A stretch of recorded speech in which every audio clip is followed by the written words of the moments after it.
আপনাদের যদি বলা হয় কোনো মানুষ নিজের হার্ট ছাড়া বেঁচে থাকতে পারে, তাহলে আপনাদের রিয়েকশনটা হবে ঠিক না, তাই তো? আমি আপনাদের এমন একটি ব্যক্তির সাথে পরিচয় করাতে চাই, তিনি নিজের হার্ট ছাড়া প্রায় 556 দিন পর্যন্ত বেঁচেছিলেন। স্ক্রিনের উপর যে ব্যক্তিটিকে আপনারা দেখতে পাচ্ছেন, এই ব্যক্তিটির নাম হলো স্টিল আর্গিন। এই ব্যক্তিটি প্রায় 556 দিন পর্যন্ত নিজের হার্ট ছাড়া বেঁচেছিলেন। এনার কাছে মানে এখানে যে নিজস্ব হার্টটা ছিল, এটা 2014 সালে কাজ করা বন্ধ করে দেয়। ইনি প্রায় মৃত্যুর কোলে ঢলে পড়েছিলেন।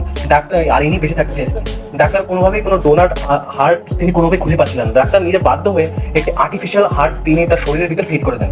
আর ওনার হাতে একটি ব্যাগ দিয়ে দেন, এই ব্যাগটি তিনি সবসময় ক্যারি করে চলতেন, কারণ এই ব্যাগটির ভিতরে সেই স্পেশাল মেশিনটা ছিল যেটা দিয়ে এই হার্টটা কাজ করতে পারতো। কিন্তু দুর্ভাগ্যবশত এই মেশিনটি প্রায় 556 দিনের ভিতরে প্রায় 26 বার বন্ধ হয়ে গেছিল। তাও তিনি লোকটি ভাগ্যক্রমে বেঁচেছিলেন।